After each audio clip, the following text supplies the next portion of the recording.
Ms. Marques, you have the floor.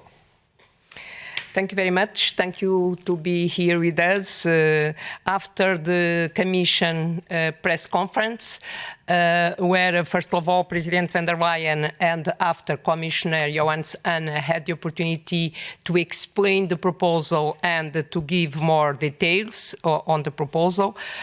So we can have now a first reaction from the European Parliament. But as I said, it's the first reaction because, as you know, we need to approve our report in the Parliament. But why can we have this first reaction?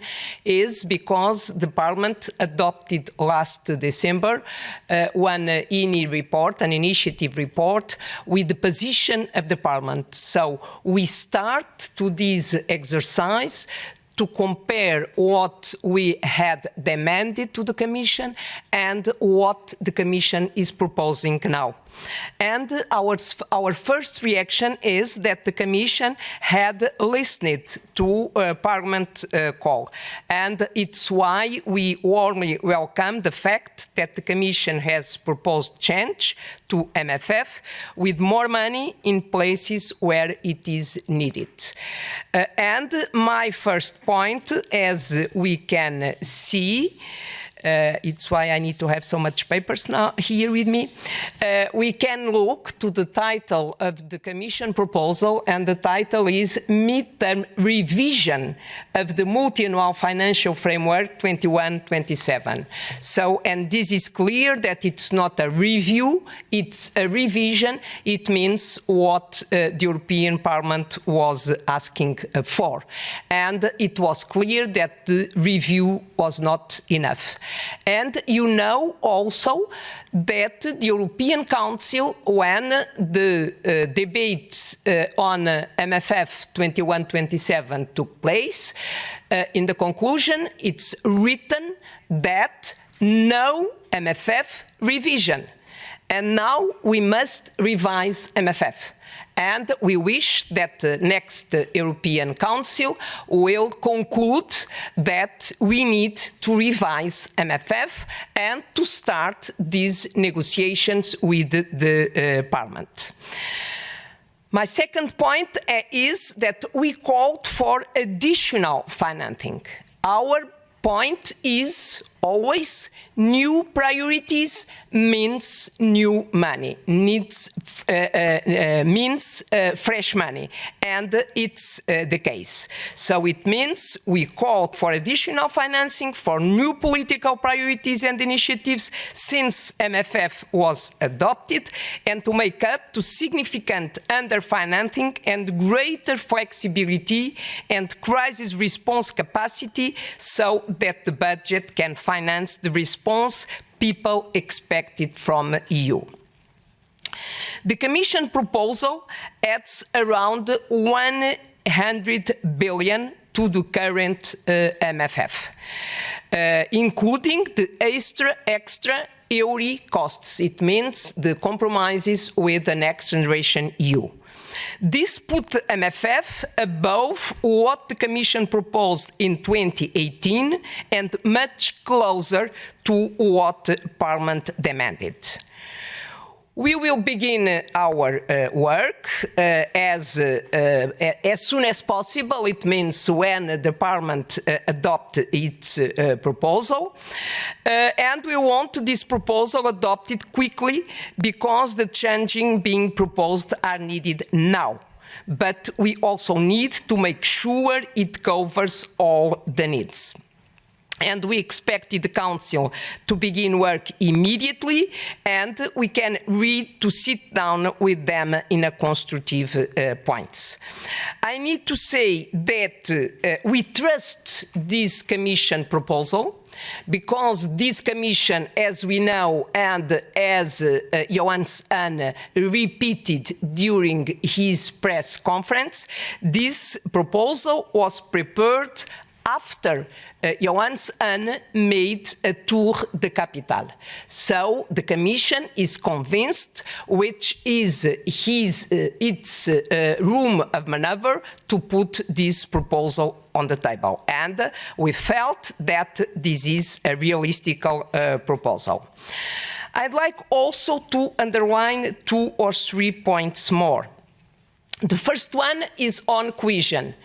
Helpfully, it's not written in the proposal, but we can't follow or we can't support the expression used by President van der Leyen during the press conference in a way that we can mobilize cohesion money because cohesion funds has not projects. It's not the case. We know very well that cohesion has projects, and cohesion is a key political dimension of the European, it's in the European treaties and the European Union. So, of course, we supported very well the fact, very much the fact that the Commission decided to increase, to put the extra money needed to support the compromises on Next Generation EU, to do it over and above the ceilings. So it means the Commission maintain the debt line in the budget in heading 2, but the Parliament demand to put the costs of the debt over and above the ceilings because we were confronted with the risk that cohesion policy could be cut in the future. And it's not the case because the extra money needed for the costs, the debt costs, will be over and above the ceilings. So, and the key demand that the Parliament made concerning Ukraine, concerning the Sovereignty Fund, concerning migration. So the key points, we have now proposals made by the Commission, and we can start to negotiate these proposals. Thank you. Thank you very much, Ms. Marquez. I now give the floor to Jan Olbrycht, who is joining us remotely. Yes, and I would just to add to what Margarida Marquez said, that, but first of all, let me remind you the procedure. It means that any change in MFF requires, from the point of view of the Council, unanimous decision, and next the Council will send us the decision, and we will have the possibility to say yes or no, so because this is the constant procedure. So, our reaction now is showing that our behavior will be like it was before in other MFFs. It means that we will not be silent till the moment of the decision of the Council. We now have the proposal of the Commission. This proposal is going to the Council, but of course that now we will try to make the negotiation with the Councils showing that which proposal we will support, and very, very clearly what we expect to have as a decision, what we can agree or not. It means that we will not wait till the moment of decision of the Council. We will try to react before the decision of the Council. This is first element. So that's why we understand the proposal of the Commission is quite open and quite brave. It means it's comparing the other elements. Why Margarida Marquez said about the 1 billion and Ursula von der Leyen said 66 is this is the difference concerning the loans for Ukraine. So this is the difference. But in general, concerning the possibility of the budget will be 100 billion, as it was said. It's the very clear support from Ukraine, what has been said, and for the new, for the immigration, but also border control and all the immigration system of EU, but also the question of the competitiveness, the so-called STEP, and of course, which will be consisted of different different funds and different programs existing, but with the new fresh money. What is important for us, that we will have some kind of the reserve, which is the flexibility instrument, what we were asking for, that we need the reserve, this kind of instrument which is not thematic, which is open. It means that it's possible to use it for different new challenges. So we will, what is in the proposal of the Commission in the technical adjustment. This is the flexibility instrument, but also what has been explained by Margarida Marques is the question what to do with the costs of the debt.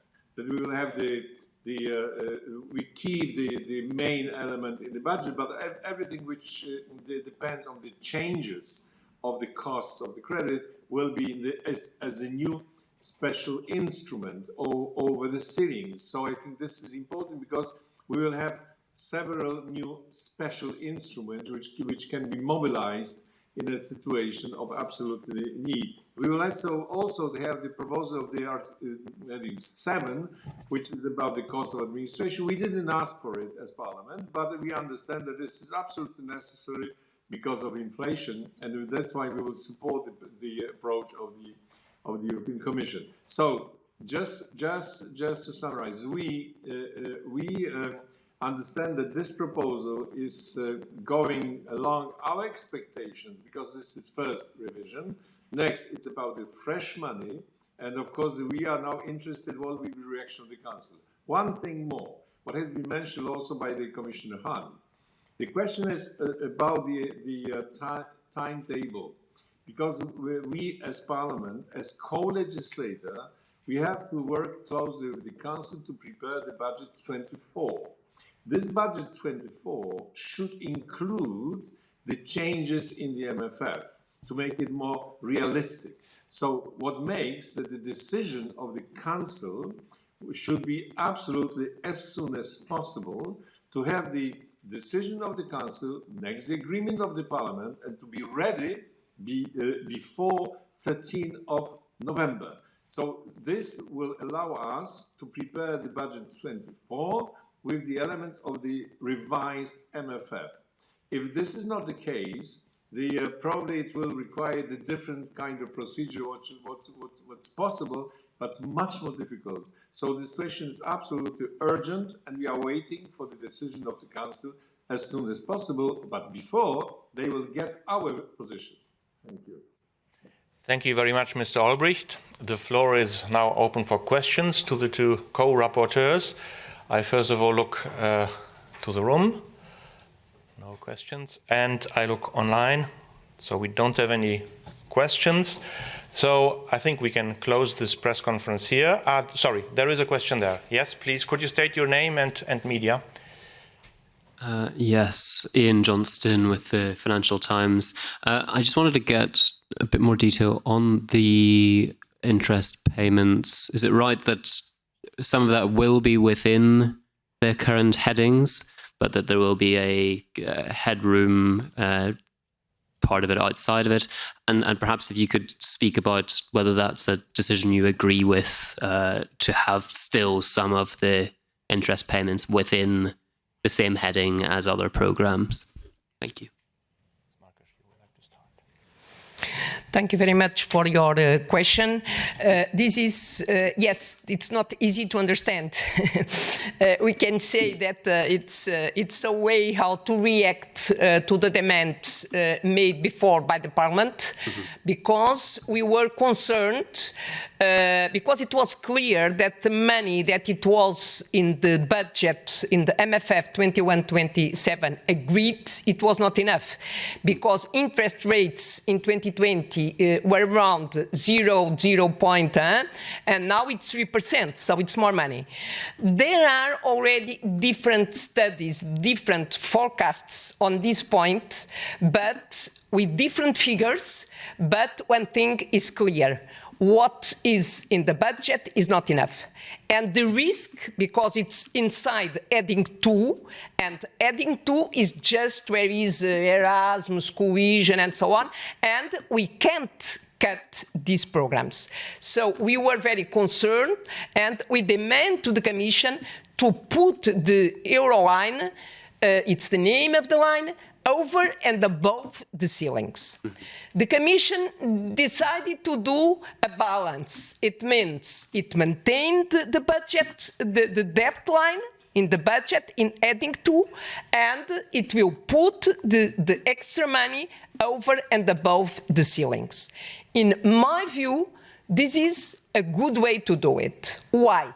Because the debt line remain in the budget, what is maybe important in the future, and we have money to pay the interest, the compromises, the debt costs, without cut other policies and over and above the ceilings, but inside the budget. We can ask a second question. It means, where is the money? New money from member states. So this is the global. This is the point for all this proposal. It means there are a proposal to have fresh money. We start to the negotiations, try to understand how we can solve the problems. But I use also this question to answer to one point that I think that we need to raise. It means the Parliament on this INI report in December, we demand the creation of a permanent mechanism to answer to be activated if needed when the EU will be confronted with a new crisis. The Commission answered to this proposal with the increasing of the flexibility mechanism. It means 3 billion more. This is not enough. This is maybe the first step, but this is not enough. It means flexibility is needed. It's not enough. We need a permanent mechanism to answer to crisis. Thank you very much, Mr. Albrecht. Would you like to add something? I think that it has been explained. Of course, like it was said, we as a parliament, we knew that the amount that has been planned in MFF will be probably possible to pay the cost of it till the end of 24. So it was clear that is not enough, and at the end of 24, it will be absolutely necessary to do something, and either to take money from another policies like Erasmus, etc., or to put everything over the thing. So our first approach was to put all the costs over and above the ceilings. As Madam Marques said, the Commission said that let's keep what has been planned in the heading 2, but everything which will be the result of the changing will be over and above the ceiling. So this is a kind of proposal which is a kind of compromise, but it's, to be very frank, inevitable, because if not, the costs of the credit should be paid from the budget. Thank you very much. There is another question online by Emmanuel Stresser. Emmanuel, if you could push the speak button. Pardon. Okay. Est-ce que vous m'entendez bien? Oui. En français, je peux? Oui, c'est possible. Oui, merci beaucoup. J'avais deux questions. La première, elle porte sur la procédure. Je ne suis pas certaine d'avoir compris ce qui se passe si le Conseil ne se met pas d'accord assez rapidement et que le budget 2024 est adopté. Ça veut dire qu'il faudra attendre, il faudra engager une procédure particulière pour pouvoir faire cette révision du MFF. Je veux bien un petit point de procédure là-dessus. Et puis avoir vos réactions aussi sur certains montants qui ont été indiqués. L'enveloppe augmentée de 10 milliards pour l'Europe dans le monde. Si je comprends bien, c'est peut-être sur le NDC. J'ai pas encore tout lu dans le dossier, donc et je veux bien avoir votre réaction puisque c'était quelque chose que vous demandiez, que le chapitre 6 soit augmenté, et vous demandiez aussi, sauf si j'ai mauvaise mémoire, que le fonds défense puisse avoir des financements supplémentaires. Il a été indiqué qu'il y avait 1,5 milliard, je crois. Donc avoir vos premières réactions là-dessus, en gros comprendre si vous êtes plutôt satisfait ou s'il y a des points qui sont pour vous vraiment pas satisfaisants du tout. Merci. Merci. On commence avec Madame Marques. Oui, merci beaucoup pour réagir à votre deuxième question. Donc, la Commission a organisé ses priorités, a donné une priorité à 3 piliers. Donc, le soutien à l'Ukraine. Et ça, c'est très positif parce que c'est présenté dans une perspective européenne.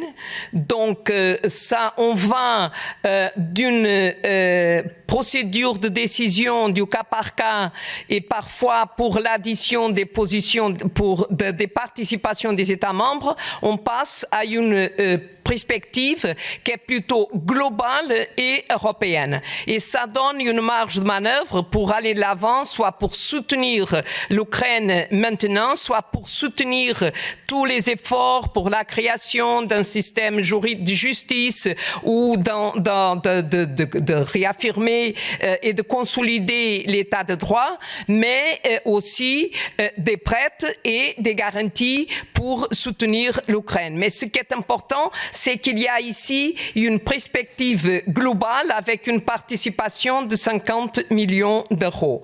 Mais en même temps, il y a la participation migration. Et dans le pilier migration, il y a une participation de